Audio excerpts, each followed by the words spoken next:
নমস্কার, নিউজ নাওয়ে আপনাদের স্বাগত। আমি সুমি রয়েছে আপনাদের সাথে। চলে যাব বিস্তারিত খবরে।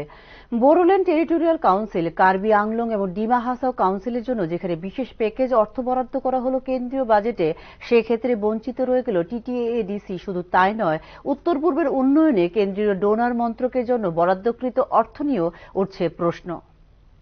কেন্দ্রীয় বাজেটে কি উপেক্ষিত রয়ে গেল ত্রিপুরা বা উত্তর পূর্ব, তা নিয়ে কিন্তু উঠছে প্রশ্ন। কেন্দ্রীয় বাজেটে উত্তর পূর্বাঞ্চলের উন্নয়নের জন্য ministry of development north eastern region বা ডোনার মন্ত্রকের বরাদ্দ বৃদ্ধি 47% করা হয়েছে বলে প্রচার করা হলেও বস্তুতপক্ষে তা হয়েছে মাত্র 0.25% বলে মনে করেন অর্থনৈতিক বিশেষজ্ঞদের একাংশ মহল।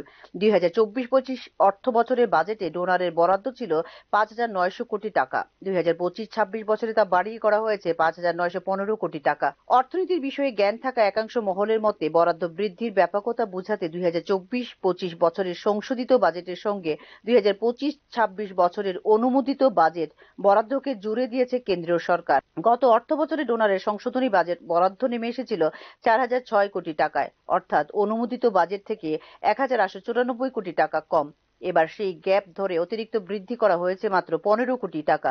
স্বাভাবিকভাবে এই ক্ষেত্রে প্রশ্ন উঠছে, ডোনার মন্ত্রকের জন্য 47% অর্থ বরাদ্দের বৃদ্ধি হলো কিভাবে? অন্যদিকে ত্রিপুরা উপজাতি এলাকা স্বশাসিত জেলা পরিষদের প্রাপ্তিও থেকে গেল শূন্য। বোরোল্যান্ডের টেরিটোরিয়াল কাউন্সিল, কার্বি আংলং এবং ডিমা হাসাও কাউন্সিলের জন্য বিশেষ প্যাকেজে অর্থ বরাদ্দ করা হয়েছে এবারের কেন্দ্রীয় বাজেটে। অথচ এক্ষেত্রে বঞ্চিত করা হলো ত্রিপুরা উপজাতি স্বশাসিত জেলা পরিষদকে। প্রায় বছর দুয়েক আগে রাজ্য সফর সেরে দিল্লি ফিরে যাওয়ার আগে কেন্দ্রীয় অর্থমন্ত্রী জানিয়েছিলেন 2-3 দিনের মধ্যে 1,300 কোটি টাকার স্পেশাল প্যাকেজ রিলিজ করা নেওয়া হবে উদ্যোগ। এবারে বাজেটেও কোনো প্রতিফলন ঘটল না বাস্তবে। স্পেশাল ডেভেলপমেন্ট প্যাকেজে 2025-26 বছরের বাজেটে বিটিসির জন্য 50 কোটি টাকা বরাদ্দের কথা বলা হয়েছে। কার্বি আংলং এরিয়া টেরিটোরিয়াল কাউন্সিলের জন্য বরাদ্দ 50 কোটি টাকা। 100 কোটি টাকা বরাদ্দ রাখা হয়েছে ডিমা হাসাও এরিয়া টেরিটোরিয়াল কাউন্সিলের জন্য। অর্থাৎ আসামের 3টি এডিসির জন্য বরাদ্দ করা হয়েছে মোট 200 কোটি টাকা। দেশের সবকটি এডিসিকে স্পেশাল ডেভেলপমেন্ট প্যাকেজের আওতায় আনার মানসিকতা কেন রাখতে পারেনি কেন্দ্রীয় সরকার, তা নিয়ে উঠছে প্রশ্ন। 2023-24 সালে বাজেটে ডোনারের বরাদ্দ ছিল 1,627.89 কোটি টাকা। 2024-25 বছরে তা বাড়িয়ে করা হয় 5,900 কোটি টাকা। এটা নিঃসন্দেহে ব্যাপক বৃদ্ধি এবং ধন্যবাদযোগ্য, কিন্তু ওই বছরের সংশোধিত বাজেটে বরাদ্দ নেমে দাঁড়ায় 4,600 কোটি টাকায়। এখন প্রশ্ন হলো, 1,894 কোটি টাকা কমলো কেন? অর্থনীতিবিদদের মতে এমনও হতে পারে, কেন্দ্রীয় সরকার ব্যয় ধরেছিল ঠিকই, কিন্তু বরাদ্দ হয়নি 1,894 কোটি টাকা। এখন 5,915 কোটি টাকার বরাদ্দ দেখিয়ে 4,006 কোটি টাকার হিসেব টানলে অর্থনীতির পরিভাষায় সঠিক অঙ্ক দাঁড়ালো না বলে মনে করেন অর্থনৈতিক বিশেষজ্ঞ মহল। 2024-25 বছরে 5,900 কোটি টাকার বরাদ্দ বেড়ে 2025-26 সালে হয়েছে 5,915 কোটি টাকা, আর এটাই হলো প্রকৃত হিসেব বলে মনে করেন অর্থনৈতিক বিশেষজ্ঞরা। এবারকার সাধারণ বাজেটে ডোনার মন্ত্রকের প্রাপ্তির দিকে তাকালে নর্থ ইস্ট কাউন্সিলের নানা স্কিমে প্রকৃত বরাদ্দ বৃদ্ধি হয়েছে মাত্র 2 কোটি টাকা বলেও মনে করেন অর্থনৈতিক বিশেষজ্ঞদের একাংশ মহল। ব্যুরো রিপোর্ট, নিউজ নাও। ত্রিপুরা বাংলাদেশ আন্তর্জাতিক সীমান্তে বাংলাদেশের অবৈধ বাঁধ নির্মাণের বিষয়টি নিয়ে আলোচনা হবে আসন্ন জল কমিশনের বৈঠকে।